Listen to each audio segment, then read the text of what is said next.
நாங்கள் தெளிவாக புரிந்து கொண்டோம். மகிழ்ச்சி சந்தோஷம் என்பது அவ்வப்போது வாரது. இதையே பழக்கப்படுத்திக்கிட்டோம் என்று சொன்னால் அது நிம்மதியாக மாறும். ஒரு முஃமின் அப்படித்தான் புரிந்து கொள்வான். அப்போ எனவே இந்த அடிப்படையில் முதலாவது நிம்மதிக்கான அடிப்படை, முதலாவது அம்சம் எங்களுடைய நம்பிக்கை. இப்போ நாங்கள் பொதுவாக மனிதர்களோடு பேசும்பொழுது நம்பிக்கைன்னு சொல்லுவோம். மோமீன்கள் முஸ்லீம்களுடைய பாசையில் அதுக்கு ஈமான் என்று சொல்லுவோம். இப்போ யாராவது நீங்கள் உங்களோட நம்பிக்கையை நீங்கள் பொதுவாக யாராவது உளவியல் பேசுகிறவங்க படிக்கிறவங்ககிட்ட கேட்டு பாருங்கள், நம்பிக்கைன்னு சொல்லுவாங்க. உங்களோட கடவுள் மீது உங்களோட இறைவன் மீது நம்பிக்கையை முழுமையாக வச்சுருங்க, அதுதான் ஃபெஸ்ட்டுன்னு சொல்லுவாங்க. இதற்கு நாங்கள் இஸ்லாமிய கண்ணோட்டத்தில் சொல்கிற பொழுது அல் ஈமான்னு சொல்லுவோம். அல் ஈமான், அல்லாஹ் மீது நம்பிக்கை சரியாக இருக்கணும். அல்லாஹ் மீது நம்பிக்கை சரியாக இல்லாவிட்டால் வாழ்க்கையே அர்த்தம் இல்லாமல் போயிடும். அல்லாஹ் மீது நம்பிக்கை சரியாக இருப்பது தான் நிம்மதியான மகிழ்ச்சியான வாழ்க்கையினுடைய அடிப்படை. ஈமான் நம்பிக்கைன்னா என்ன? ஒன்று, அல்லாஹ்வின் மீது நாங்கள் வைக்கிற நம்பிக்கை அது உறுதியானதாக ஆழமானதாக இருக்கணும். முதலாவது அம்சம். அன்புக்குரிய சகோதரர்களே, எல்லாருமே ஈமான் கொண்டிருக்கிறார்கள், எல்லாருமே முஸ்லீமாக இருக்கிறார்கள். எங்களோட பார்வையில் அப்படித்தான் நாங்கள் நினைப்போம்.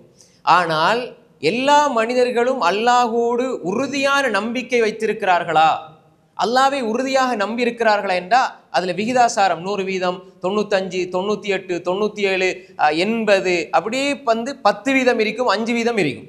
இந்த நம்பிக்கை கூட்டிக்கிட்டே போகணும். அல் ஈமான் யஸீத் வ யன்குஸ், ஈமான் கூடும் குறையும். அப்போ இந்த ஈமானை கூட்டிக் கொள்றதுக்கு இந்த சபைகள் அவசியம். சஹாபாக்கள் என்ன சொல்லுவாங்க, வாங்க எங்களை ஈமானை நாங்கள் புதுப்பிச்சு கொள்வோம், ஈமானை கூட்டிக் கொள்வோம்னு சொல்லுவாங்க. அப்போ எந்த இடத்துல ஈமானை கூட்டிக் கொள்வது என்றால் அல்லாஹ் ரசூலை பற்றி பேசுகிற சபைகள் ஈமானை கூட்டும். ஹந்தலா ரதியல்லாஹு அன்ஹு நான் முனாஃபிக் என்று சத்தம் போட்டு ஓடினாங்க. நான் முனாஃபிக் ஆகிட்டேன், ஹந்தலா முனாஃபிக் ஆகிட்டார். அபூபக்கர் ரலியல்லாஹு அன்ஹு அவங்க பிடிச்சி கேட்டாங்க, என்ன விஷயம், ஏன் நீங்கள் இப்படி சொல்கிறீங்க? அல்லாஹ்வுடைய தூதருடைய சபையில் இருக்கும் பொழுது அல்லாஹ் பற்றி கேட்கிற பொழுது ஈமான் கூடுது, இங்கே வந்தால் மனை மக்களோடு வந்தால் ஈமான் குறையுது. இதனால் இங்கே ஒரு நிலை அங்கே ஒரு நிலை. அப்போ இது ஒரு நயவஞ்சகத்தனம் தானே. அல்லாஹ்வுடைய தூதர சபையில் இருக்கும்போது ஈமான் கூடுது, அவங்க புரிஞ்சுக்கிட்டாங்க அப்படி. அப்போ வீட்டுக்கு வந்தால் அது ஈமான் குறையிற மாதிரி இருக்குது. இப்போ என்ன செய்கிறது? இது நிஃபாக்தனம், நயவஞ்சகத்தனம் அப்படின்னு சொல்கிற பொழுது அபூபக்கர் ரலியல்லாஹு அன்ஹு சொன்னாங்க, இதே மாதிரி தான் நினைக்கும் நடக்குது, வாங்க ரசூலாட்ட போமென்று போய்த்து தீர்ப்பை பெற்றுக்கொள்கிறாங்க. இப்போ இந்த இடத்துல நாங்கள் என்ன புரிஞ்சு கொள்ளணும் என்றால், சஹாபாக்கள் ஈமானை புதுப்பிக்க தெரிவு செஞ்ச இடம் மஸ்ஜிது நபவி, ரசூலுல்லாஹ்வுடைய சபை. அப்போ எனவே அல்லாஹ் ரசூலை பற்றி எங்கெல்லாம் பேசப்படுகிறதோ அந்த சபைகளில் அதிகமாக இருப்பதினூடாக நாங்கள் என்ன செய்யணும்? ஈமானை பலப்படுத்தி கொள்ளணும். இமாம் ஹசன் அல் பஸரி ரஹ்மத்துல்லாஹி அலைஹி ஒரு இடத்துல ஒரு மனிதர் சொன்னார், என்ன உள்ளம் அப்படி இறுகி போகுது, உள்ளம் கல் நெஞ்சமாகுது, இதற்கு என்ன தீர்வு என்று கேட்டார். அன்புக்குரிய சகோதரர்களே, எங்கள் எல்லாருக்கும் தெரியும், உள்ளம் இறுகி போகுது, உள்ளத்தில் ஒரு வகையான இறுக்கம் தெரியுது. தொழுகிறேன், இபாதத் செய்கிறேன், ஆனால் உள்ளத்தில் ஒரு வகையான இறுக்கம் தெரியுது.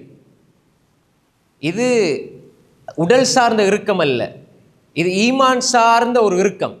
அப்போ நல்லது செய்ய, அல்லாஹ்வை நினைக்க, தஸ்பீஹ் செய்ய, திக்ர் செய்ய, இஸ்திக்ஃபார் செய்ய, தொழ, நோன்பு வைக்க என்னுடைய உள்ளத்தில் இடம் இல்லை என்று சொல்லி ஒரு மனிதர் இமாம் ஹசனுல் பஸரி ரஹ்மத்துல்லாஹி அலைஹி இடத்துல முறையிட்ட பொழுது இமாம் ஹசனுல் பஸரி ரஹ்மத்துல்லாஹி அலைஹி சொன்னாங்க, நீங்கள் அல்லாஹை பற்றி பேசுகிற சபைகளில் உங்களோட உள்ளத்தை கொண்டு போய் வைங்கன்னாங்க. அதுக்கு மருந்து அதுதான். அல்லாஹை பற்றி, அல்லாஹ்வுடைய தூதரை பற்றி பேசுகிற சபைகளில் உங்களோட உள்ளத்தை இருப்பாட்டுங்க, உங்களோட உள்ளத்தை கொண்டு போய் காட்டுங்கடா. என்ன அர்த்தம்? நீங்கள் போங்க, அல்லாஹ்வை பற்றி, அல்லாஹ்வோட தூதரை பற்றி எங்கே பேசப்படுதோ அங்கே இருந்தால் உங்கள் உள்ளத்தில் இருக்கிற சுமைகள் குறையும், ஈமான் கூடும். இமாம் அஹ்மத் இப்னு ஹம்பல் ரஹ்மத்துல்லாஹி அவர்கள் தனது அஸ்ஸுஹ்த் என்ற கிரந்தத்தில் பதிவு செய்து வைத்திருக்கிறார்கள். அன்புக்குரிய சகோதரர்களே, இந்த ஒரு ஆன்மீக மருத்துவத்தையும் நாங்கள் படிக்கணும். எங்களோட ஈமான்ல குறைபாடு எங்களோட உள்ளத்தில் இருக்கிற அமைதியை பறிக்கும், எங்களோட உள்ளத்தில் இருக்கிற நிம்மதியை, மகிழ்ச்சியை பறிக்கும். அப்போ எனவே ஈமான் அது பலமாக வேண்டும்.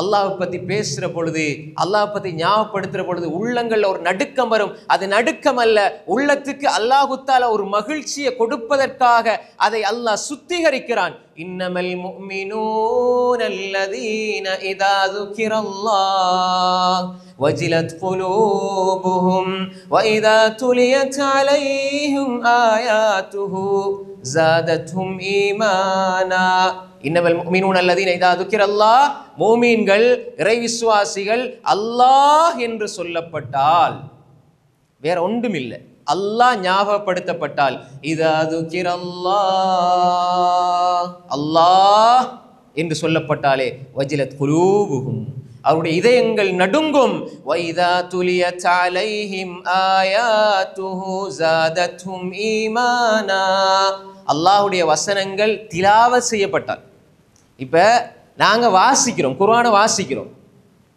நாங்கள் குர்ஆனை வாசிக்கிறோம் குர்ஆனுக்கு ஒன்று தனியான ஒரு விஷயம் இருக்குது அது திலாவத் ஓதப்படணும் அது ஓதப்பட்டால் அவர்களுடைய ஈமான் கூடும் இங்கு திலாவத் என்பது தர்ஜமா தஃசீரை தாண்டி அதெல்லாம் சொல்லப்படையில்லை அது கட்டாயம் தேவை அது அல்லாஹ் வேற இடங்களில் சொல்றான் இங்கு திலாவத் செய்யப்பட்டாலே பொருள் விளங்கியோ விளங்காமலோ அல்லாஹ்வுடைய வசனத்துக்கென்று ஒரு தாக்கம் இருக்கிறது அது ஓதப்பட்டால் மூமின்களுக்கு அவர்களுடைய ஈமான் கூடும் வஅலா ரப்பிஹிம் யதவக்கலூன் அவர்கள் ரப்பின் மீது தவக்குல் வைத்திருப்பார்கள் அப்ப ஈமான் அல்லாஹ் என்று சொல்லப்பட்டால் அல்லாஹ்வுடைய ஞாபகம் அப்ப எனவே ஈமான கூட்டணும் ஈமான கூட கூட ஈமான கூட்ட கூட்ட எங்களுடைய உள்ளத்தில் இருக்கிற இறுக்கம் குறையும் எங்களோட உள்ளத்தில் இருக்கிற சுமைகள் இல்லாமல் போகும் அப்ப உள்ளத்துக்கு அல்லாஹ் தஆலா உள்ளம் நடுங்கும் என்ற என்ன அர்த்தம் அல்லாஹ்வுடைய அச்சத்தால் நடுங்குகின்ற இதயம்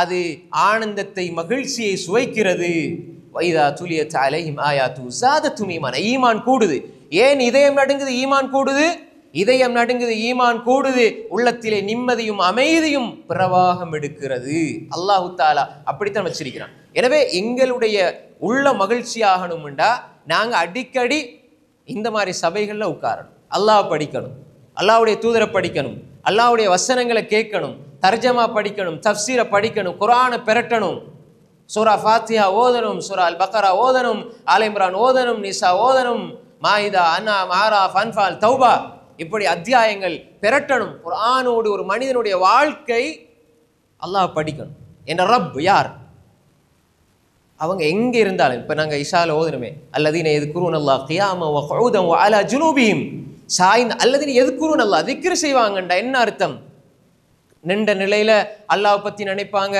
அதே மாதிரி இருந்தா அல்லாஹ் பற்றி நினைப்பாங்க இப்போ நீங்கள் இருந்து கொண்டு அல்லாஹ்வோட சிந்தனையோடு இருக்கிறீங்க நான் எழும்பிக் கொண்டு அல்லாஹ்வோட சிந்தனையோடு இருக்கிறேன் சிலர் தூங்குகிற பொழுது அல்லாஹ்வோட சிந்தனையோட சாய்ந்து துஆக்களை ஓதுவாங்க வஅலா ஜுனூபிஹிம் வயதஃபக்கரூன ஃபீ ஹல்கிஸ் ஸமாவாதி வல் அர்த் வானம் பூமியை பற்றி சிந்திப்பாங்க இது ரப்பை பற்றி வார அந்த ஈமான் கூறுற விஷயம் இந்த ரப்பை யா அல்லாஹ் இதை நீ படைச்சது சும்மா படைக்கலையா யா அல்லாஹ் ويتفكرون في خلق السماوات والأرض ربنا ما خلقت هذا باطلا سبحانك فقنا عذاب النار ربنا எங்கட ரப்பே ما خلقت هذا باطلا இதை நீ வீணாக படைக்க இல்லை வானத்தை பார்க்கிறாரு பூமியை பார்க்கிறாரு இரவை பார்க்கிறாரு பகலை பார்க்கிறார் இந்த பார்க்கிற பார்வையில் ஈமான் கூடுகிறது அந்த ஈமான் கூடுனத்திற விளைவால் என்ன சொல்றார் இதை யா அல்லாஹ் நீ வீணா படைக்கல யா அல்லாஹ் நீ தூய்மையானவன் யா அல்லாஹ் இதை நீ வீணா படைக்கலடா என்ன வீணா படைச்சிருக்கிறியா இல்ல நான் உன்னை நினைக்கணும் யா அல்லாஹ் எனவே ஃபகீனா அதாபன்னார் யா அல்லாஹ் நரகத்திலிருந்து எங்களை பாதுகாத்து அல்லாஹ் பத்தி சிந்திக்கிற உள்ளத்து கடைசியா கேட்கிறது உணர்றது யா அல்லாஹ் நரகத்திலிருந்து எங்களை பாதுகாத்துரு யா அல்லாஹ் எனவே அன்புக்குரிய சகோதரர்களே முதலாவது அடிப்படை அல் ஈமான் இப்படியே ஈமானும் மன அமைதியும் என்று சொல்லி ஒரு தனியான தலைப்பிரிவு ஈமான் என்பது மன அமைதியோடு எப்படி தொடர்படுதுன்னு தனியான ஒரு தலைப்பு அதை நான் ஏற்கனவே பேசியும் இருக்கிறேன் அன்புக்குரிய சகோதரர்களே இது முதலாவது அம்சம் ஈமான் அடிப்படை ஈமான புரிஞ்சுக்கணும் ஈமான் அல்லாஹ் மீது நம்பிக்கை ரப்பின் மீது நம்பிக்கை யா அல்லாஹ் நீ என்னை கைவிட மாட்டாய் என்ற நம்பிக்கை அல்லாஹ் நீ நாடுதான் நடக்கும் என்ற நம்பிக்கை ஈமான் இருந்தால் மகிழ்ச்சியினுடைய முதலாவது அடிப்படையை அவர் புரிந்து கொள்வார்